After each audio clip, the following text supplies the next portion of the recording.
जय जय श्री राधे। श्रीमद्भागवत महापुराण पंचम स्कंद अथ चतुर्थो अध्याय। हिरण्याकश्यप के अत्याचार पहलाते गुणों का वर्णन।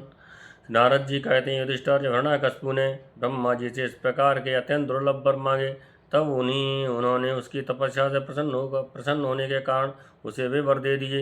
ब्रह्मा जी ने कहा, बेटा, तुम जो वर मुझसे मांग रहे हो वे जीवों के लिए बहुत ही दुर्लभ हैं, परंतु दुर्लभ होने पर भी मैं तुम्हें बेसब वर दिए देता हूँ। नारद जी कहते हैं, ब्रह्मा जी के वरदान कभी झूठे नहीं होते, वे समर्थ एवं भगवत रूप ही हैं। वरदान मिल जाने के बाद हिरण्यकशिपु ने उनकी पूजा की। तत्पश्चात प्रजापतियों से अपनी स्तुति सुनते हुए वे अपने लोक को चले गए। ब्रह्मा जी से वर प्राप्त करने पर हिरण्यकशिपु का शरीर स्वर्ण के समान कांतिमान एवं हृष्ट पुष्ट हो गया। वह अपने भाई की मृत्यु का स्मरण करके भगवान से द्वेष करने लगा। उस महादैत्य ने समस्त दिशाओं, तीनों लोकों तथा देवताओं, असुर, नरपति, गंधर्व, गरुड़, सर्प, सिद्ध, चारण, विद्याधर, ऋषि, पितरों के अधिपति मनु, यक्ष, राक्षस, पिशाचराज, प्रेत, भूतपति एवं समस्त प्राणियों के राजाओं को जीतकर अपने बस में कर लिया। यहाँ तक कि उस विश्व विजयी दैत्य ने लोकपालों की शक्ति और स्थान भी छीन लिए। अब वह नंदनवन आदि दिव्य उद्यानों के सौंदर्य से युक्त स्वर्ग में ही रहने लगा था। स्वयं विश्वकर्मा का बनाया हुआ इंद्र भवन भी ही उसका निवास स्थान था। उस भवन में तीनों लोकों का सौंदर्य मूर्तमान होकर निवास करता था। वह सब प्रकार की संपत्तियों से संपन्न था। उस महल में मूंगे की सीढ़ियाँ, पन्ने की गच्चें, स्फटिक मणि की दीवारें और वैधुर्य मणि के खंभे और मणिक की कुर्सियाँ थीं। रंग बिरंगे चदोवे तथा दूध के फैन के समान सैयाएँ, जिन पर मोतियों की झालरें लगी हुई थीं, से शोभायमान हो रही थीं।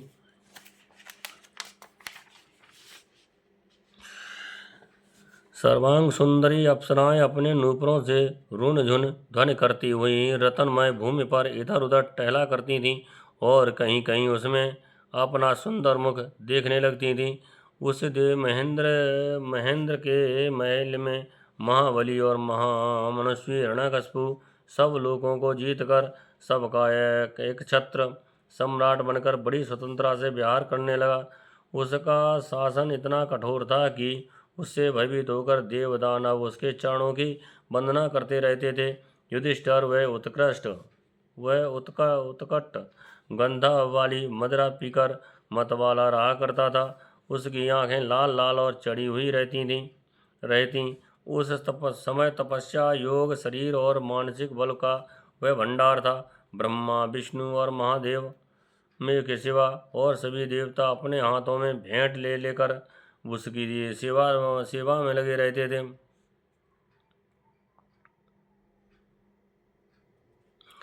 जब वह अपने पुरुषार्थ से इंद्रासन पर बैठ गया तब युधिष्ठिर, विश्वावसु, तुबरु तथा हम सभी लोग उसके सामने गान करते थे। गंधर्व, सिद्ध, ऋषिगण, विद्याधर और अप्सराएं बार बार उसकी स्तुति करती थीं।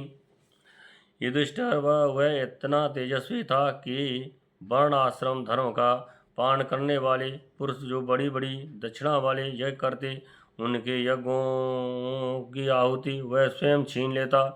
पृथ्वी के सातों द्वीपों में उसका अखंड राज्य था। सभी जगह बिना ही जोते बोए धरती से अन्न पैदा होता था। वह जो कुछ चाहता अंतरिक्ष से उसे मिल जाता था। आकाश उसे भांत भांत की आश्चर्यजनक वस्तुएं दिखा दिखाकर उसका मनोरंजन करता था। इसी प्रकार खारे पानी, छुरा, घृत, इक्षुरस, दधि, दुग्ध और मीठे पानी के समुद्र भी अपनी पतली नदियों के साथ तरंगों के द्वारा उसके पास रतन रास पहुंचाया करते थे। पर्वत अपनी घाटियों के रूप में उसके लिए खेलने का स्थान जुटाते और वृक्ष सब ऋतुओं में फूलते फलते। वह अकेला ही सब लोकपालों के विभिन्न गुणों को धारण करता। इस प्रकार दिग्विजय और एक छत्र सम्राट होकर वह अपने को प्रिय लगने वाले विषयों को स्वच्छंद उपभोग करने लगा। परंतु इतने विषयों से भी उसकी तृप्ति न हो सकी, क्योंकि अंततः वह इंद्रियों का दास ही तो था। युधिष्ठिर इस रूप में भी वह भगवान का वही परम पार्षद है जिसे सनकादि ने सांप दिया था। वह ऐश्वर्य के मद से मतवाला हो रहा था तथा घमंड में चूर होकर शास्त्रों की मर्यादा को उल्लंघन कर रहा था। देखते ही देखते उसके जीवन का बहुत सा समय बीत गया। उसके कठोर शासन से सब लोग और लोकपाल घबरा गए। जब उन्हें और कहीं किसी का आश्रय न मिला तब उन्होंने भगवान की शरण ली। उन्होंने मन ही मन कहा, जहाँ सर्वात्मा जगदीश्वर श्री हरि निवास करते हैं और जिसे प्राप्त करके शांत एवं निर्मल सन्यासी महात्मा फिर लौटते नहीं, भगवान के उस परम धाम को नमस्कार करते हैं। इस भाव से अपनी इंद्रियों को संयम और मन को समाहित करके उन लोगों ने खाना पीना और सोना छोड़ दिया तथा निर्मल हृदय से भगवान की आराधना की। एक दिन उन्हें मेघ के समान गंभीर आकाशवाणी सुनाई पड़ी। उसकी ध्वनि से दिशाएं गूंज उठीं। साधुओं को अभय देने वाली वह वाणी यूँ थी, श्रेष्ठ देवताओं डरो मत, तुम सब लोगों का कल्याण हो। मेरे दर्शन से प्राणियों को परम कल्याण की प्राप्ति हो जाती है। इस नीच दैत्य की दुष्टता का मुझे पहले से ही पता है। मैं इसको मिटा दूंगा। अभी कुछ दिनों तक समय की प्रतीक्षा करो। कोई भी प्राणी जब देवता, वेद, गाय, ब्राह्मण, साधु, धर्म और मुझसे द्वेष करने लगता है तब शीघ्र ही उसका विनाश हो जाता है। जब यह अपने वीरहीन, शांत और महात्मा पुत्र प्रहलाद से द्रोह करेगा, उसका अनिष्ट करना चाहेगा, तब वर के कारण शक्ति संपन्न होने पर भी इसे मैं अवश्य मार डालूंगा। नारद जी कहते हैं, सबके हृदय में ज्ञान का संचार करने वाले भगवान ने जब देवताओं को ये आदेश दिया तब वे उन्हें प्रणाम करके घर लौट आए। उनका सारा उद्वेग मिट गया और उन्हें ऐसा मालूम होने लगा कि हिरण्यकशिपु मर गया।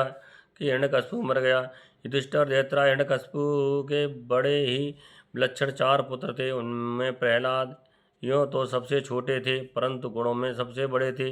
वे बड़े संत सेवी थे, ब्राह्मण भक्त, सौम्य स्वभाव, सत्य प्रतिज्ञ एवं जितेंद्रिय थे तथा समस्त प्राणियों के साथ अपने ही समान समता का बर्ताव करते थे और सबके एकमात्र प्रिय और सच्चे हितैषी थे।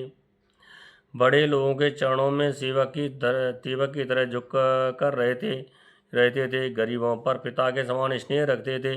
बराबरी बालों से भाई के समान प्रेम करते और गुरुजनों में भगवत भाव रखते थे। विद्या, धन, सौंदर्य और कुलीनता से सब संपन्न होने पर भी घमंड और हैकड़ी उन्हें छू तक नहीं गई थी। वे बड़े बड़े दुखों में भी वे तनिक भी घबराते न थे। लोक परलोक के विषयों को उन्होंने देखा सुना तो बहुत सा था, परंतु वे उन्हें निस्सार और असत्य समझते थे। इसलिए उनके मन में किसी भी वस्तु की लालसा न थी। इंद्रिय, प्राण, शरीर और मन उनके बस में थे। उनके चित्त में कभी किसी प्रकार की कामना नहीं उठती थी।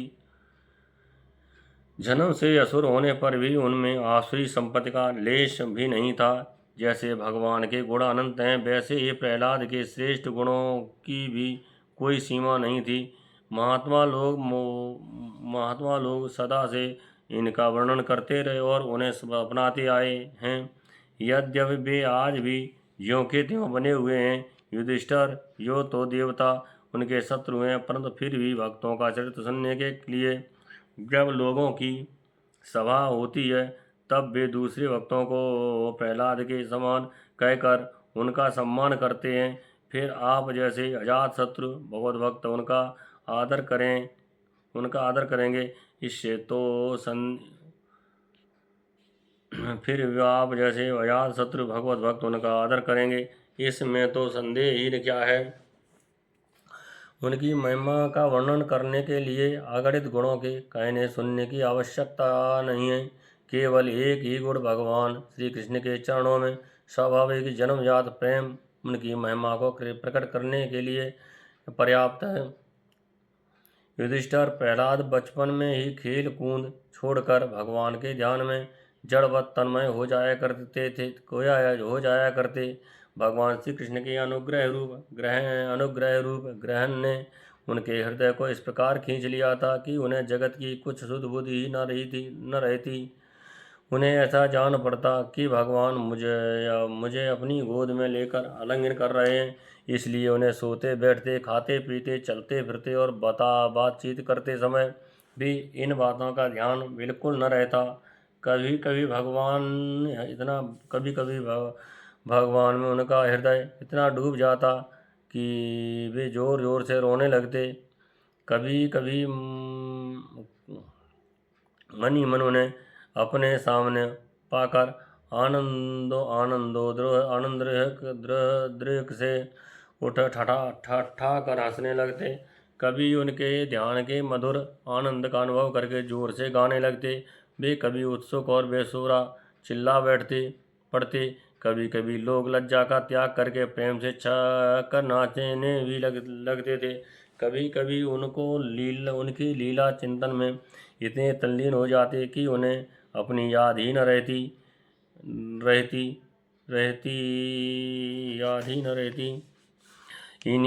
उन्हीं का अनुकरण करने लगते। कभी भीतर ही भीतर भगवान का कोमल स्पर्श अनुभव करके आनंद में मगन हो जाते और चुपचाप शांत होकर बैठ रखते।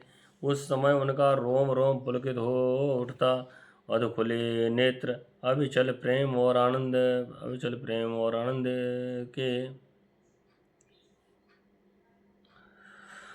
के आंसुओं से भरे रहते। भगवान श्री कृष्ण के महात्माओं के संग से ही भगवान श्री कृष्ण के चरण कमलों की ये भक्त अकिंचन भगत प्रेमी महात्माओं के संग से ही प्राप्त होती है। इसके द्वारा वे स्वयं तो परमानंद में मगन रहते थे। जिन बेचारों का मन कुसुमों के कारण अत्यंत दीनहीन हो रहा था, उन्हें भी बार बार शांत प्रदान करते थे। युधिष्ठिर प्रहलाद भगवान के परम प्रेमी भक्त, परम भाग्यवान और ऊंची कोटि के महात्मा थे। हिरण्यकशिपु ऐसे साधु पुत्रों को भी अपराधी बतलाकर उनका अनिष्ट करने की चेष्टा करने लगा। युधिष्ठिर ने पूछा, नारद जी, आपका व्रत अखंड है। अब हम आपसे ये जानना चाहते हैं कि हिरण्यकशिपु ने पिता होकर भी ऐसे शुद्ध हृदय महात्मा पुत्र से द्रोह क्यों किया। पिता तो स्वभाव से ही अपने पुत्र से प्रेम करते हैं। यदि पुत्र कोई उल्टा काम करता है तो वे उसे शिक्षा देने के लिए ही डांटते हैं, शत्रु की तरह वैर विरोध तो नहीं करते। फिर प्रहलाद जी जैसे अनुकूल शुद्ध हृदय एवं गुरुजनों में भगवत भाव करने वाले पुत्रों से भला कोई देश कर भी कैसे सकता है। नारद जी, आप सब कुछ जानते हैं। हमें ये जानकर बड़ा कौतूहल हो रहा है कि पिता ने द्वेष के कारण पुत्र को मार डालना चाहा। आप कृपा करके मेरा ये कौतूहल शांत कीजिए। इस श्रीमद्भागवते महापुराणे पारमहंस्यां संहितायां सप्तम स्कंदे प्रहलाद चरिते चतुर्थो अध्याय। जय जय श्री राधे।